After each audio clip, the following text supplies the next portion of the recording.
Jangan sampai mereka akhirnya putus asa mendengar adanya 2 DPO yang hilang.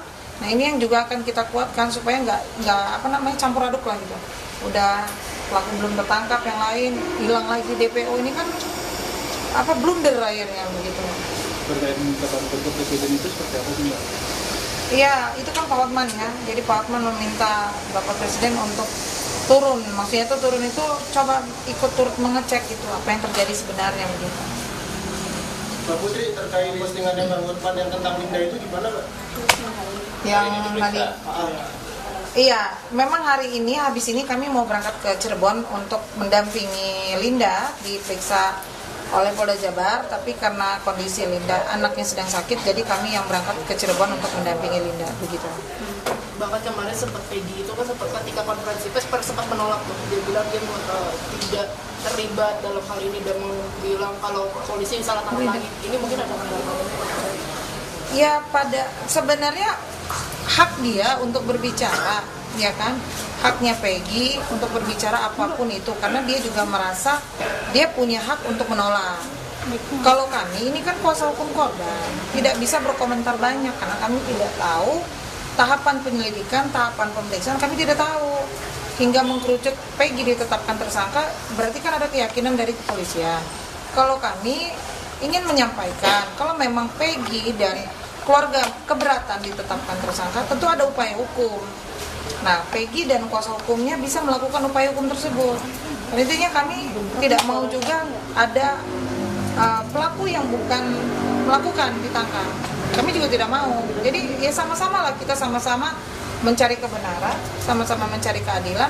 Apakah benar Peggy pelakunya atau bukan? Kita ikutin aja proses hukumnya lah.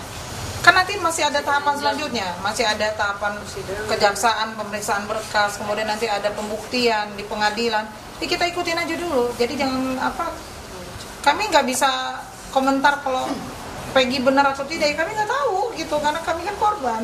Mungkin untuk Bapak Ibu dari Komnas HAM, narasi terkait Peggy salah tangkap dan segala macam, mungkin apa sih sebenarnya yang harus dilakukan oleh aparat penegak hukum untuk memastikan adanya akuntabilitas dan transparansi dalam penanganan kasus ini?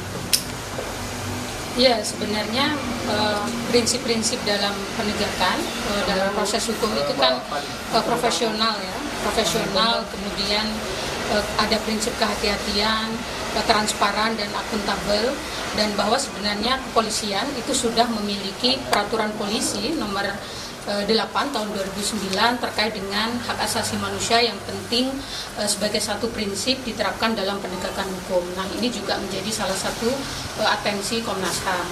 Itu yang pertama. Yang kedua, saya menyambung Pak Uli tadi bahwa salah satu atensi Komnas HAM dalam tindak lanjut kasus ini adalah bagaimana memastikan pemulihan bagi korban dan anggota keluarganya, karena kan mereka anggota keluarganya ini masih mesti melanjutkan hidup gitu ya, dan dengan viralnya kasus ini itu berdampak pada psikologi keluarga korban, sehingga ini yang juga menjadi atensi. Memang ini bukan kewenangan kepolisian, tetapi penting untuk dikoordinasikan dengan para pihak terkait ya, dinas sosial dan lain-lain, sehingga penting bagi para keluarga itu untuk mendapatkan semacam psikolog klinis untuk jadi acuan gitu seberapa trauma yang dihadapi korban karena kasus ini, dan juga tentu kami akan terus berkoordinasi mendorong memeriksa para pihak terkait dengan tindak lanjut kasus ke depan. Itu saja. Terima kasih ya teman-teman. Ya. Terima kasih ya, cukup ya. Jadi kita update lagi dari Cirebon ya. Terima kasih banyak. Salam ya Pak. Thank you ya Pak.